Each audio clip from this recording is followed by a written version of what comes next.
What is your best, holy crap that actually worked, moment? I was too drunk to get into any of the nightclubs.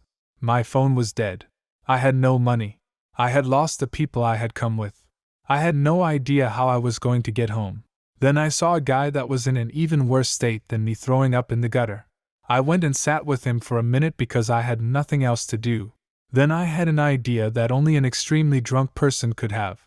I offered to call an ambulance for him, so that the medics would have to take him to the hospital near my Hazu. The medics show up, I pretend to be his best friend. He's too drunk to speak coherently, so they believe me. I get a ride with him to the hospital, and walk home safe. Now that is smart, not to mention you helped out a drunk guy. As an EMT that takes drunk people to the hospital all the time, couldn't stop laughing at this. I'm now rethinking all the friends of these drunks I've ever transported. Got 72 noise complaints at hotel after a wedding. Went to check out the next morning and they told me I had extra charges for the excessive complaints.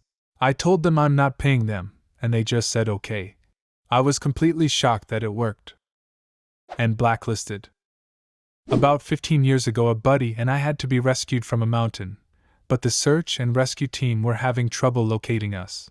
They wouldn't attempt the rescue until they saw us due to the weather conditions and avalanche risk. I had the random idea to take pictures of the snow at our feet with the disposable camera I had on me. That did the trick. Apparently the flash reflecting off the snow could be seen all the way at the base of the mountain. That thought may have saved my life that night. I believe if you hit the right part of a disposable camera just right, you can force the flash to trigger without taking a picture. Of course these days we have a light on our phones, but still. In grade 8 I went on an overnight trip with my class. We left the school at 5 a.m. while it was still dark and everyone had disposable cameras because our parents didn't trust us with real cameras. You couldn't turn around without someone flashing a damn camera in your face. 5 a.m., super tired, eyes adjusted for the darkness, tap on the shoulder, turn around, BM, blind for 30 seconds.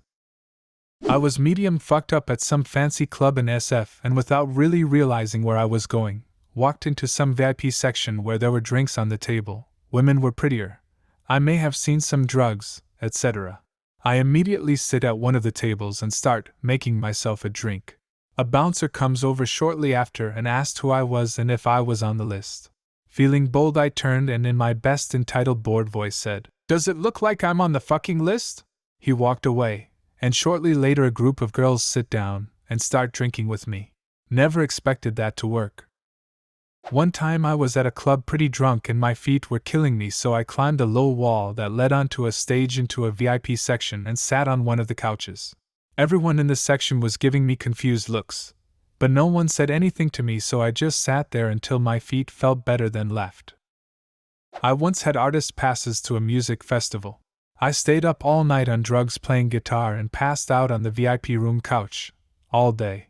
Every few hours they would blast the music to try to get me out, but joke's on them, I just kept sleeping.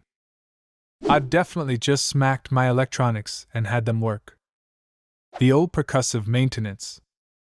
My father used this tactic on me. With jumper cables. In the Apple III troubleshooting manual, one of the steps is literally to pick up the computer 6 inches and drop it. The computer used its case as a heatsink, but the case was designed before the main board was finished. They also didn't realize heat would cause the case to expand, and since the main board was fixed to the case, it would flex the board and cause chips to pop out of their sockets. Dropping the computer resets the chips. My Jeep Wrangler was like this. If it rained overnight, my dash and dials would not work when I would start the car in the morning. One good smack of the dash, and it lit right up. A buddy and I, after a long night of underage drinking, were pissing in the back alley on the same block where I worked. Suddenly, police spotlight. Cops asked what were we doing. "Oh, just trying to get into my shop here to get some things before going home." Slip the key into the keyhole. Click, door opens, hop inside. Cheap-ass landlord used the same key for the whole block. So what did you end up doing with that information? This can't be the most interesting part of this story. The whole block got mysteriously robbed. Wrapping my Xbox 360 in towels and letting it overheat to fix the red rings of death. We brought a printer back to life by baking the insides in our oven. I'll never forget that morning, my father in his business attire, 2 oven mitts, and pulling warm, fresh chips out of the oven.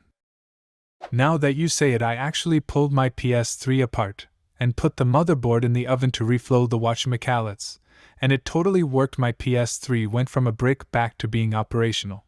Meals tasted a bit weird for a while though. Did they taste a little gamey? Stood up to do a presentation one time at school. Literally had written it minutes before class began. Had 4 points to discuss on a cue card. Only person to get an A. Teacher even said it was clear I was the only one of the presenters that day that had understood any of the material, and the only one who had adequately prepared anything. Proof that knowing how to think is more useful than knowing what to think. If you can't dazzle them with brilliance, baffle them with bullshit. One time I got an A on a presentation in 11th grade for putting together a puzzle in front of the class. It felt fucking amazing. I think the teacher thought I was retarded and felt bad for me or something. It was mid-August and I was in a park near Sudbury around Killarney National Park. We had to do some clear cutting in a horrible bramble bush area infested with horse flies. Close to where we worked there was a tool shed we were warned often had thousands of flies inside. There was no way we could get our tools out of there. We brought some gasoline with us and I found a glass bottle.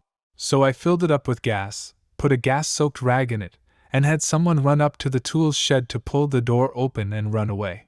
I lit the Molotov cocktail and hurled it inside. This is what I was counting on. I had actually seen Molotov cocktails go off before, and they usually burn themselves out pretty quickly. The gas just sits on the surface of wherever it lands and burns down to nothing. Most of it is consumed right away in a big fireball. And that's exactly what happened. We had a huge-ass fireball and instantly killed several thousand flies. The tool shed, although run down and filthy, was perfectly intact, and so were the tools. And the lingering smoke actually helped clear the whole area of flies.